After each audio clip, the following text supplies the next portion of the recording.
Hey guys, welcome back to Planet Tyro. I'm your host, Down Wonder. I'm going back again into a series that my co-host Nuance here begged me to watch for years. And I put this off for years because this is one of them shows, again, I'm not the biggest fan of period pieces. But when period pieces are done well, they can be fucking phenomenal, unforgettable. And obviously, if they're period pieces, they can really stand the test of time.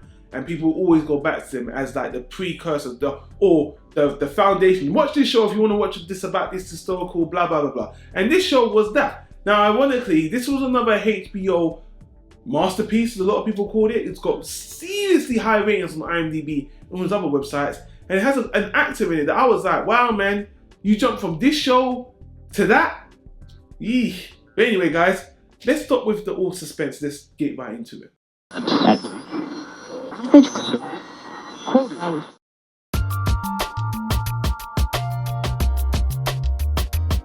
Tyro Media.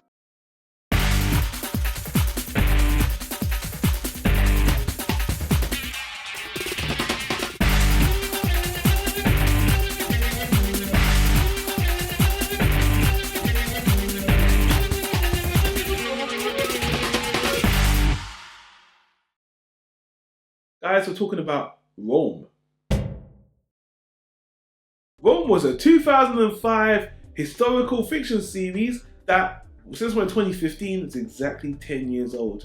Now, ironically, Rome was in the making since 1995, I believe, and right after HBO finished off 6 Feet Under, this came right on the heels of it, and people were wondering, Rome, you're going to make a TV series about Rome? And even me, I don't really care that much about Rome. It just, some historical stories or legends or whatever just doesn't really interest me.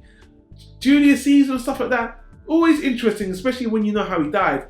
And this series is really small scale. What I mean by that is it's only 2 seasons, not 4. And they narrow the concept of what they're going to do. They cover Julius Caesar and the aftermath of Julius Caesar and what happened in Rome at that time. And because of that, I really felt like they compacted all the kind of best things in the history at that time and put it into 1-2 season, very enjoyable, meaty bite. And I want to say I thoroughly enjoyed it. Let's start with the actors. The actors are great, man. The actor was that guy from Grey's Anatomy, is it Scott McKidd or whatever his name is? He's one of the main characters. Him and the other guy from Punisher Warzone, these two have this kind of buddy cop friendship that is the crutch of the whole series, and these two are phenomenal from beginning to end. Their relationship is fantastic. They're kind of like best friends, just bickering best friends, and it's really fun. They're the backbone to this show, and I really love that. But apart from these two, which are kind of like the standout, because the character who played Julius Caesar, great character. I think he's like a no-name. Even now, 10 years later, he hasn't really done much. I might be wrong, but he's great in the show. Then we've got some of the other characters like Mark Anthony, Cleopatra, all the little characters. On the whole, the cast is great. Even 10 years later, the acting is solid. So we're moving on to the kind of the set design, the cinematography. The set design, to be honest with you, is the worst part of the show. It looks kind of like stage production-y. You know, it was 2005, so I guess I can forgive it. But you know, when the sets don't look bad, but the costumes look kind of, do I want to say Halloween day-ish? But yeah, the costumes and the shields and the spears and all that didn't look that great. But because the item was so good, I kind of just bought into it. You kind of just delve into it. But sometimes it just felt a little bit stage showy, you know, like you're seeing a play or something. The story is the strongest part. Like I said, I felt like they condensed all the highlights of everything that happened in Rome at that time and put it in this 2-season condensed 12 episodes a season, and it's only 24 episodes on the whole. And the whole rise and fall of Julius Caesar, Mark Anthony, Octavian Caesar, Cleopatra. For the record, I did not know a lot about Rome history and all that stuff. This was fascinating. Also, it was very enjoyable. A lot of violence, a lot of sex. Compared to what we see today, like Game of Thrones and shit, it's kind of nothing. But it's still pretty raw. And at the time, I remember people say, oh, it's so gratuitous, the sex and the violence.